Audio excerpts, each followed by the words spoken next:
आज हम आप लोगों को electric shock and it's management यानी विद्युत घात एवं उसके प्रबंधन के बारे में जानकारी देंगे। ठीक है, ये खड़ा करो। तो इसमें क्या होता है, देखो दो तरह से परेशानी आती है। एक तो लो वोल्टेज की वजह से आती है और एक उच्च विभागीय विद्युत तार के संपर्क में आने पर परेशानी आती है। दूसरी आती है निम्न विभागीय विद्युत वाली खुली तार के संपर्क में।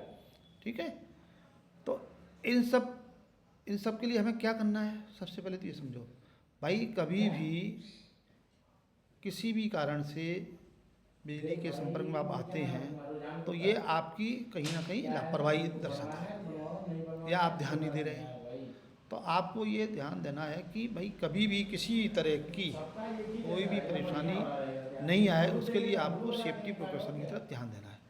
ठीक है, अब आ ही गई है तो उसके लिए हम मैनेजमेंट क्या करना चाहिए वो हम आपको बताते हैं। तो इसमें क्या है, यदि संभव हो तो बिजली की सप्लाई काटें या प्लग को बाहर निकाल दें। नंबर 1, अत्याहत या तार को बिना छुए उसकी बीच बिजली का संपर्क काट दें। मतलब हमें बिजली के संपर्क को कैसे भी काटना है।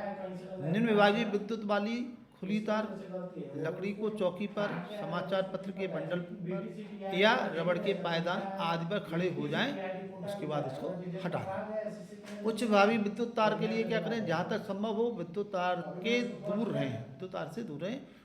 किसी सूखे अचालक पदार्थ जैसे रस्सी, कपड़े या लकड़ी आदि के प्रयोग से घायल या तार को एक दूसरे से दूर करें। सांस अंदर लाने के लिए दबाव।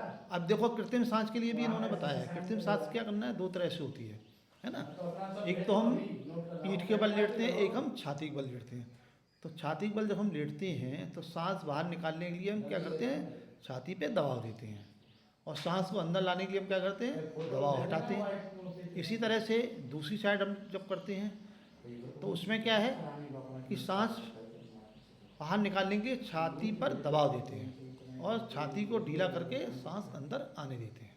ठीक है, इस तरह से हम सांस, कृत्रिम सांस दो विधियों से करते हैं। वो क्या है, कभी कभी चोट लग जाती है ना, पीठ की तरफ चोट लग रही है या मुँह की तरफ चोट लग रही है, तो हम दोनों को एक दूसरे के जहाँ चोट लगी है उसको दूसरी दिशा में करके उसको हम सांस दे सकते हैं। घायल को पीने के लिए पानी नहीं देना है। जले के घाव पर ठंडा पानी डालें और उस पर पट्टी करें, और संभव हो डॉक्टर को बुलाएं या घायल को अस्पताल ले जाएं।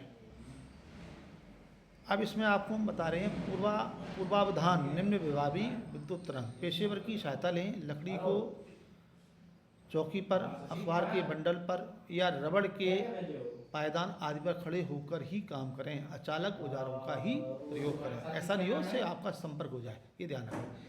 यदि रबड़ के दस्ताने उपलब्ध हों तो उनका प्रयोग करें। निम्न विभागीय विद्युत तरंग, पेशेवर की सहायता लें। जितना संभव हो विद्युत तार से दूर रहें।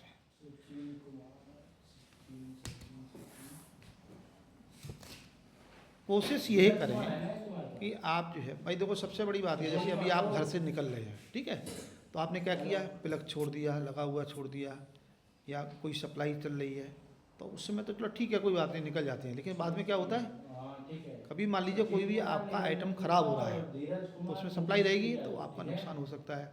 गलती से आप आकर के उसको टच कर लिए तो भी दिक्कत आ सकती है।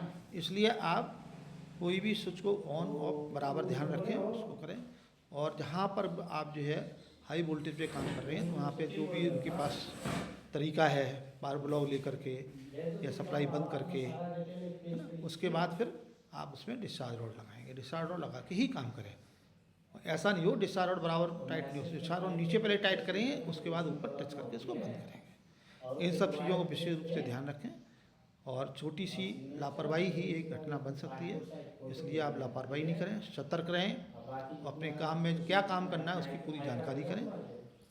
और कोई चीज़ आपको पूछना हो तो कमेंट में आप लिख सकते हैं। धन्यवाद।